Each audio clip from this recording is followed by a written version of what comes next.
The Tall Boy Experience. Tall boy. Tall Boy.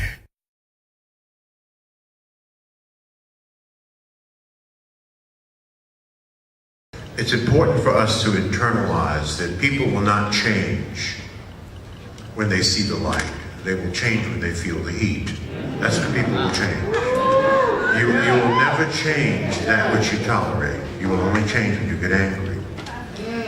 So we must get angry, we must be angry. This film angers us. This is very, very powerful, very, very important.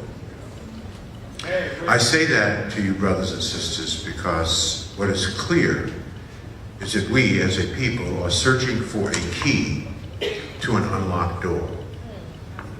The door to opportunity, the door to economic boycotting, the door to fixing our problems, because white folks are not going to fix us. You know that, right? I mean, white folks are not thinking about us, right?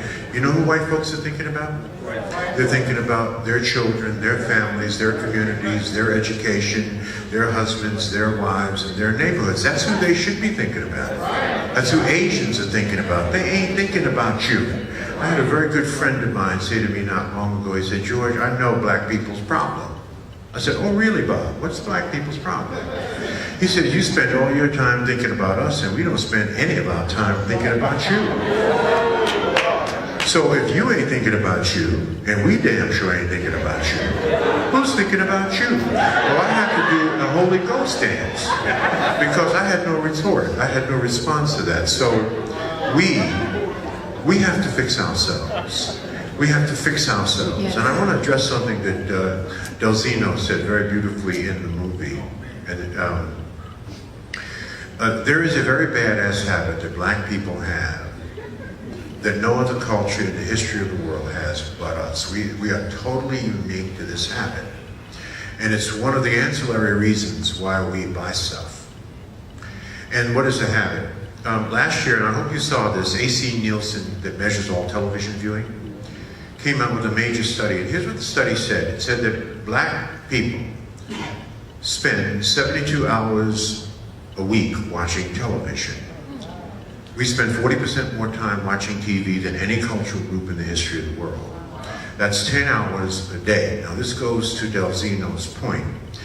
First of all, if you're a Negro watching 10 hours of television a day, A, you need your ass kicked. B, we are really just waiting for you to die. Your life is about nothing. You're about nothing.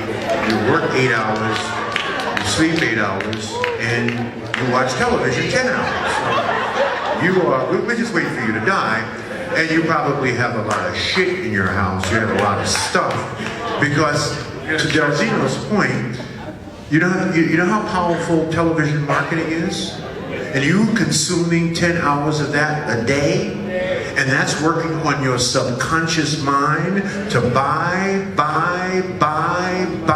for every reason you could possibly imagine, and you're consuming this 10 hours a day. This is a toxic subconscious problem that we have, and we're never going to get out of these consumption patterns, because we are America's consumption engine, right? Until we reduce our television. We have to reduce our television watching, which will reduce the amount of messages that are working on our subconscious mind that compels us to consume every minute of every day of our lives. All right? So that's, and I'm going to say one more thing. Can you get that for me? Just one more thing. This is just going to take a second of shameless self-promotion.